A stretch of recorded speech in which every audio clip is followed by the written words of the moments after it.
Okay, welcome back. In the very wise words of Gob Bluth, I've made a terrible mistake. Now, a point to anyone who knows what that's from. A very popular TV show in America. Anyway, yeah, I've made a terrible mistake.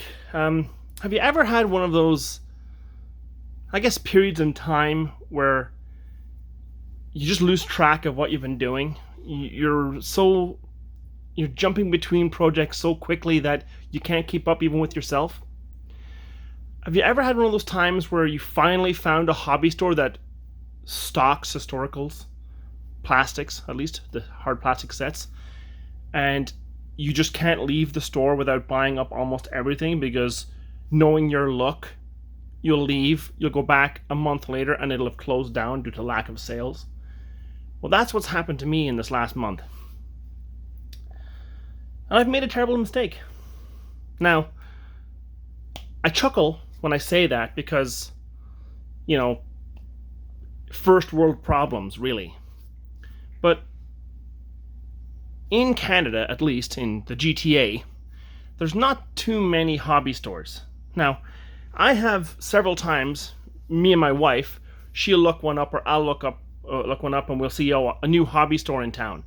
And before COVID, at least, and just in the last few months, we'll race there. We'll get in our Formula One car and we'll just speed down the highway to this hobby store, only to find that when I get inside the door, it's all RC, like RC boats, cars, planes. The walls are lined with gyros and replacement wheels and bits I just don't understand. It used to be back in the day when I'd find a hobby store and I'd race there. It was a train store for like model trains, which, even though I wasn't a model train enthusiast, there was at least terrain there and trees and shrubs and buildings and, stuff that I could actually peruse around and enjoy my time there. Nowadays, it's all RC stuff.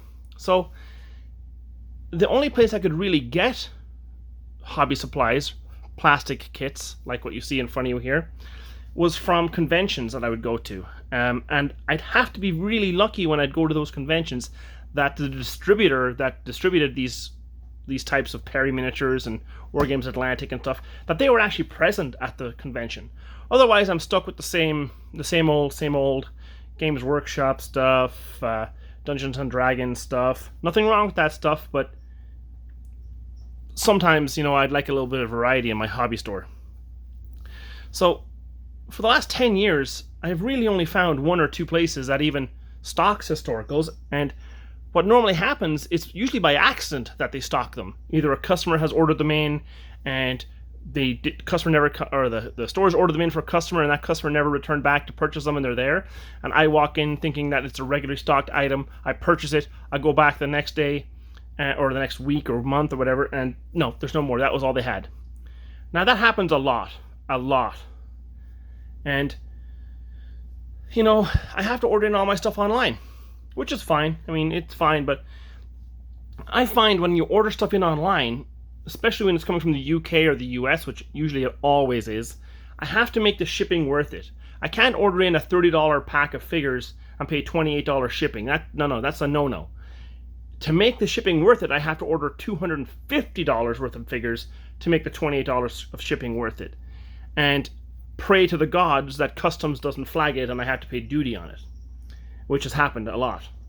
I used to order from a place called Noble Knight Miniatures in the States until a few years ago when they changed their shipping practices and charged me $100 each time just to send a magazine through the mail.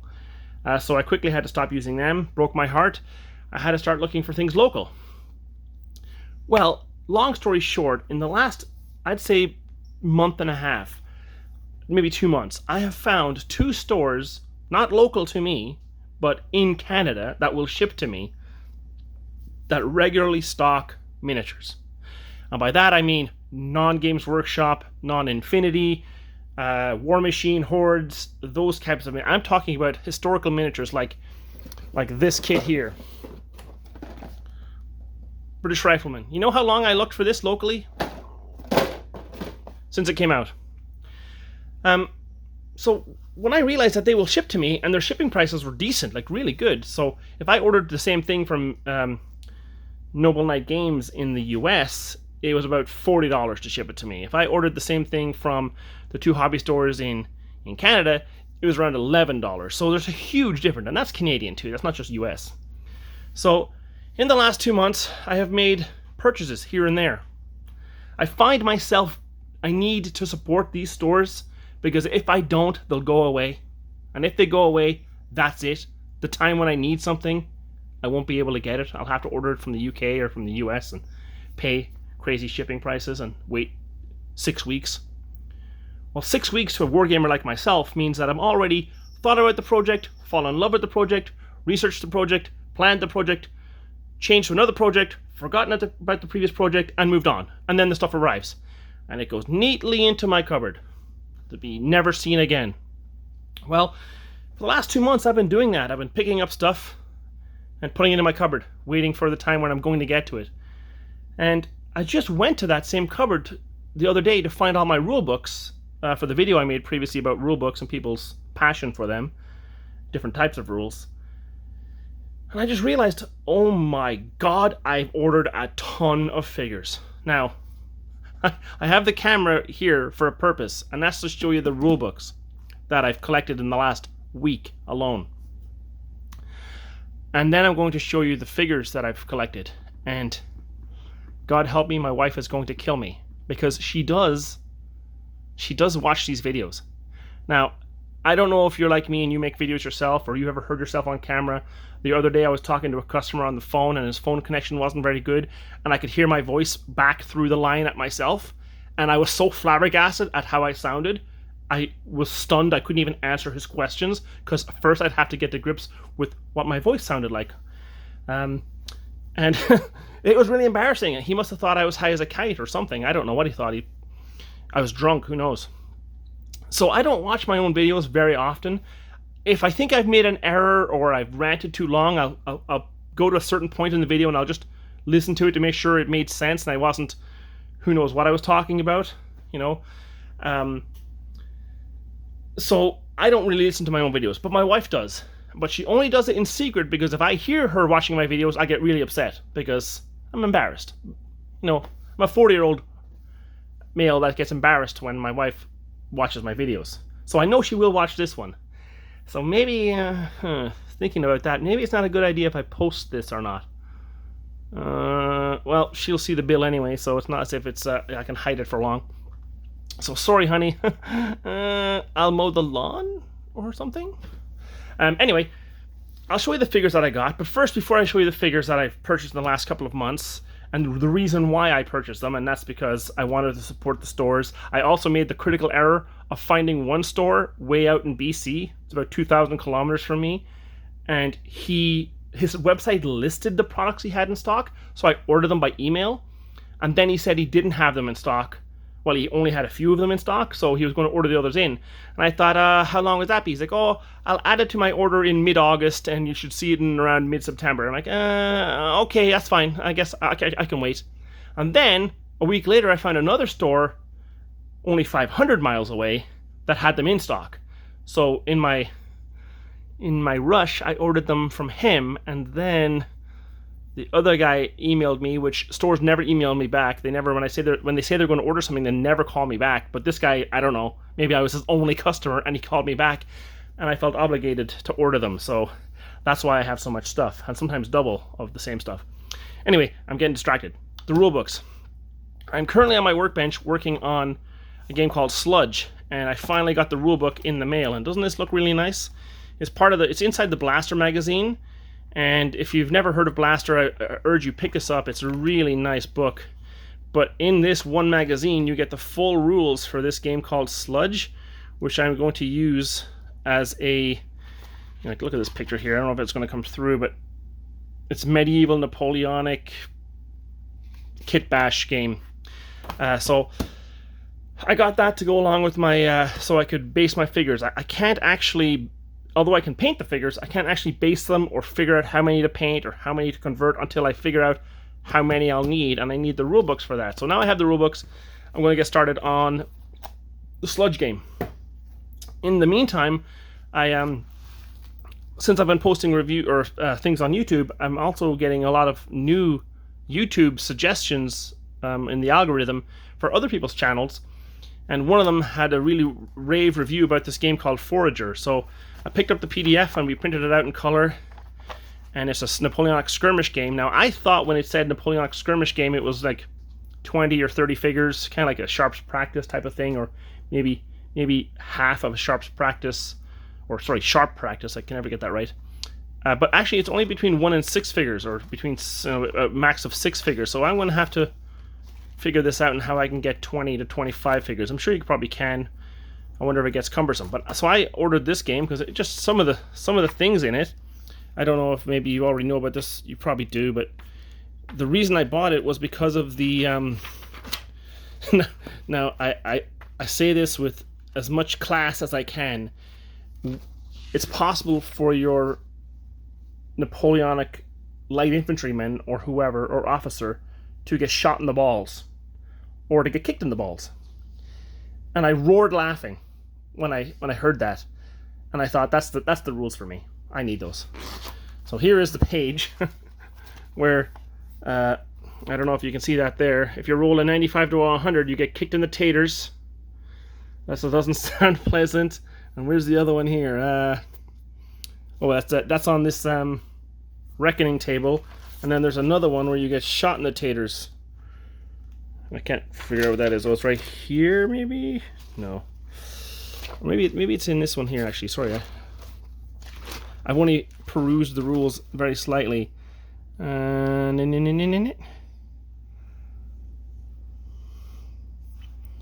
know it's here.